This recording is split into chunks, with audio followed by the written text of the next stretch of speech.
आप एक mobile phone खरीदने जाते हो और सेल्समैन आपको एक ऐसा फ़ोन सजेस्ट करता है जो आपके बजट और नीड्स दोनों को मैच करता है। ये है पर्सनल सेलिंग का बेस्ट तरीका। Hi everyone, welcome back to एडुनज।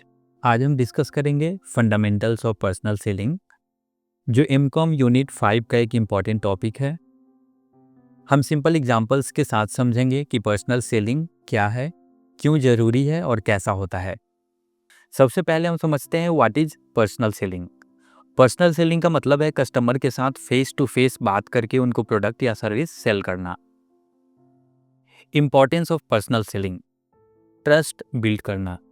Example, एक ज्वेलरी शॉप का सेल्समैन आपको डिटेल्स बताता है, जैसे कि डायमंड क्वालिटी और वारंटी के बारे में। कस्टमर सेटिस्फैक्शन, एक क्लोथ्स की शॉप एंड उसके सेल्स पर्सन आपको हेल्प करते हैं आपके राइट साइज को फाइंड करने में। रेवेन्यू जनरेशन, सेल्स ग्रो करने के लिए डायरेक्ट सेलिंग जरूरी है। इंडिया में सबसे ज़्यादा सेल्स पर्सनल इंटरैक्शन के थ्रू होती है, specially in markets like electronics and real estate, क्योंकि ये बहुत ही ट्रस्ट पे चलता है और जिस पे आप भरोसा करते हो। अगर वो कोई प्रोडक्ट या रियल एस्टेट में प्लॉट या बिल्डिंग्स आपको सजेस्ट कर रहा है, then that means a lot to you. Let's understand types of selling. Transactional selling, it focuses on one time sale. इसका एग्जाम्पल है एक festival stall selling decorative items. जैसे कोई फेस्टिवल में बहुत सारे रोड साइड जो दुकान लगाते हैं, वो होता है आपका ट्रांजैक्शनल सेलिंग। एक टाइम सेल के ऊपर उनका फोकस होता है। आगे है कंसल्टेटिव सेलिंग, कस्टमर की प्रॉब्लम सॉल्व करना। इसका एक एग्जाम्पल है, जैसे कोई डॉक्टर आपको सजेस्ट कर रहा है कि हेल्थ इंश्योरेंस आपको लेना चाहिए to protect yourself and your family, तो ये आता है कंसल्टेटिव सेलिंग के अंदर। Next is relationship selling, long term trust build करना। For example, financial advisers guiding their clients over years. जैसे जिनका बहुत ज़्यादा अमाउंट का ट्रांजैक्शंस होते हैं, जैसे कोई बिजनेस पर्सन है या फिर जिनका मंथली या ईयरली ट्रांजैक्शंस बहुत होते हैं, तो उनको एक एडवाइज़र रखना होता है जो उनको सजेस्ट करते हैं टाइम टू टाइम कि आपको कहाँ पे स्पेंड करना चाहिए, कहाँ पे इन्वेस्ट करना चाहिए ओवर द ईयर्स। तो ये आता है रिलेशनशिप सेलिंग के अंदर। Next is digital selling, online platforms use करना और वहाँ से प्रोडक्ट को सेल करना। इसका एग्जांपल है इंस्टाग्राम पे इन्फ्लुएंसर्स जो स्किन केयर प्रोडक्ट या फिर कोई और प्रोडक्ट प्रमोट करते हैं, उनके थ्रू अगर कोई कस्टमर परचेज कर रहा है, that is digital selling. Let's understand salesmanship and sales management. What is salesmanship? Salesmanship एक आर्ट है जिसमें कस्टमर्स को कन्विंस करते हैं to buy a product. Qualities of a good sales person, एक अच्छे सेल्स पर्सन का क्वालिटीज क्या क्या होते हैं उसके बारे में हम समझ लेते हैं। एम्पैथी, कस्टमर्स की नीड्स को समझना। अगर कोई पर्सन है जो सेल कर रहा है कुछ, अगर आपके नीड को बहुत समझ रहा है, तो आपको बहुत ही परफेक्ट काइंड ऑफ प्रोडक्ट आपको या सर्विस आपको सजेस्ट करेगा। कॉन्फिडेंस, क्लियर और कन्विंसिंग बातें करना। एक अच्छे सेल्स पर्सन की क्वालिटी में आता है कॉन्फिडेंस। अगर वो बहुत ही क्लियरली बात कर रहा है, बहुत ही ट्रांसपेरेंट होके बात कर रहा है, तो it is a good sign that he is a good sales person. Product knowledge, हर फीचर को एक्सप्लेन करना। अगर एक सेल्स पर्सन आपको प्रोडक्ट के हर फीचर्स के बारे में डिटेल्स में बता रहा है कि आप कैसे इसको यूज कर पाएंगे, कहाँ पे यूज कर पाएंगे and how important it is for you, तो ये एक अच्छा क्वालिटी है of a good sales person. बहुत ही अच्छा एग्जाम्पल है एक इसका। एक फर्नीचर सेल्समैन आपको एक सोफ़ा सजेस्ट करेगा जो आपके घर के साइज और डेकोर के हिसाब से परफेक्ट है। सेल्स मैनेजमेंट, सेल्स टीम को मैनेज करना और उनके परफॉर्मेंस को ट्रैक करना, that is sales management. For example, एक एफएमसीजी कंपनी का सेल्स मैनेजर इंश्योर करता है कि हर एरिया का सेल्स टारगेट मीट हो। अगर नहीं हो रहा है तो उसके पीछे क्या कारण है, उसको एनालाइज करना, उसको ट्रैक करना और फिर उसके अनुसार जो है एक्शन लेना। Here comes the process of effective selling. New customer ढूंढना, इसका एग्जाम्पल है a mutual fund agent finding people interested in saving for retirement. तो ऐसे कस्टमर फाइंड करना जो परफेक्ट हो प्रोडक्ट और सर्विस के लिए और जिनको बहुत ही कम एफर्ट में सेल किया जा सके। प्रोडक्ट के फीचर्स और कस्टमर के नीड्स को समझना, अगर ये किसी सेल्स पर्सन को समझ में आ जाता है कि जो हमारा प्रोडक्ट है और इनके फीचर्स है सामने वाले कस्टमर की नीड है उसको फुलफिल कर रहा है, then it will take less effort to sell that product और service.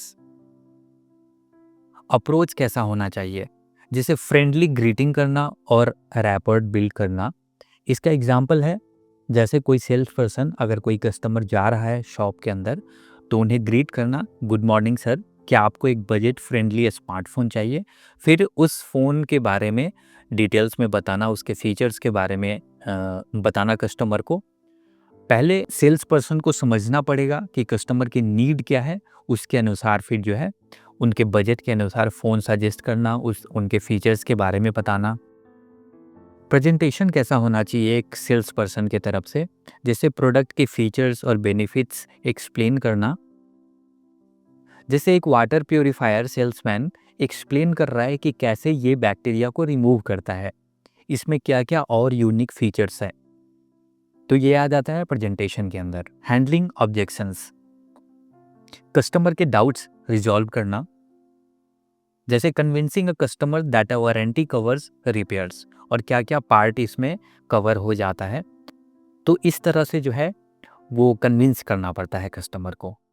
Closing the cell, deal को फाइनलाइज करना, जैसे एक सेल्समैन कस्टमर को बोल रहा है कि सर अगर आप अभी ऑर्डर करेंगे तो इंस्टॉलेशन फ्री है, तो इस बात से बहुत हद तक एक कस्टमर जो है कन्विंस हो सकता है कि फ्री में इंस्टॉलेशन मिल रही है, तो ऐसे एक सेल को क्लोज किया जा सकता है।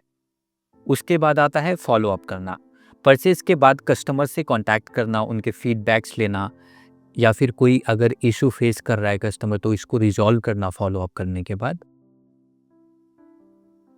अब हम बात करते हैं इन्वायरमेंटल फैक्टर्स इम्पैक्टिंग सेलिंग। क्या क्या ऐसे फैक्टर्स हो सकते हैं जो एक सेल को इम्पैक्ट करता है। इकोनॉमिक फैक्टर्स, कस्टमर का बजट और मार्केट का कंडीशन, ये दोनों बहुत ही मायने रखते हैं एक सेल को क्लोज करने में। इसका एग्जांपल है सेल्स स्लो हो सकती है अगर इकोनॉमी वीक हो, अगर किसी मार्केट में इनकम कम है या फिर बहुत ज़्यादा रिसेशन है या उतार चढ़ाव मार्केट में बहुत ज़्यादा है, तो वहाँ पे सेल जो है इम्पैक्ट हो सकता है। टेक्नोलॉजिकल फैक्टर्स, ऑनलाइन शॉपिंग और डिजिटल प्लेटफॉर्म्स का इफेक्ट, जैसे फ्लिपकार्ट और अमेजोन चेंज करते हैं अपने तरीक़ों को कि कैसे जो है लोग शॉपिंग कर रहे हैं ऑनलाइन, क्या प्रोडक्ट्स सर्च कर रहे हैं, उन सभी चीज़ को ट्रैक करना और फिर जो कस्टमर है उसके नीड के अनुसार, उसके इंटरेस्ट के अनुसार प्रोडक्ट सजेस्ट करना। कल्चरल फैक्टर्स, लोकल प्रेफरेंसेस समझना, जैसे दिवाली के टाइम पे एथनिक क्लोथ्स का डिमांड ज़्यादा हो जाता है, कोई भी फेस्टिवल होती है इंडिया में, तो उसके अनुसार जो है प्रोडक्ट को दिखाना, लोगों को सजेस्ट करना और उसके अनुसार पिच करना सेल करने के लिए। Managing ethics in selling, why ethics is important, customers का ट्रस्ट गेन करने के लिए, लॉन्ग टर्म रिलेशनशिप्स बनाने के लिए। Examples of ethical selling, product के बारे में एक्यूरेट इंफॉर्मेशन देना, कस्टमर को मैनिपुलेट नहीं करना और जितना हो सके उतना ट्रांसपेरेंट होना, कस्टमर की नीड्स के अगेंस्ट अननेसेसरी प्रोडक्ट सेल ना करना, ये सब आ जाता है एथिक्स के अंदर। इसका एग्जाम्पल है एक ऑनेस्ट सेल्समैन हमेशा कस्टमर को वही प्रोडक्ट रिकमेंड करेगा जो उनके लिए बेस्ट हो। Let's talk about role of personal selling in CRM, customer relationship management. What is CRM? Customer के साथ लॉन्ग टर्म रिलेशनशिप बिल्ड करना, that is customer relationship management. Role of personal selling in CRM, customers की problems solve करना और trust build करना, feedback लेना और better services देना। एक इंश्योरेंस एजेंट जो अपने कस्टमर्स के क्लेम्स के प्रोसेस में हेल्प करता है, वो उनका लॉयल्टी गेन करेगा। इसी के साथ हमारा आज का टॉपिक जो है, इस वीडियो का टॉपिक एंड होता है। तो आज हमने समझा कि पर्सनल सेलिंग एक स्किल और आर्ट है जो कस्टमर्स को खुश करते हुए बिजनेस ग्रो करता है। सेलिंग का प्रोसेस, एथिक्स और सीआरएम में इसका रोल काफ़ी इंपॉर्टेंट है। See you in the next video. Happy learning.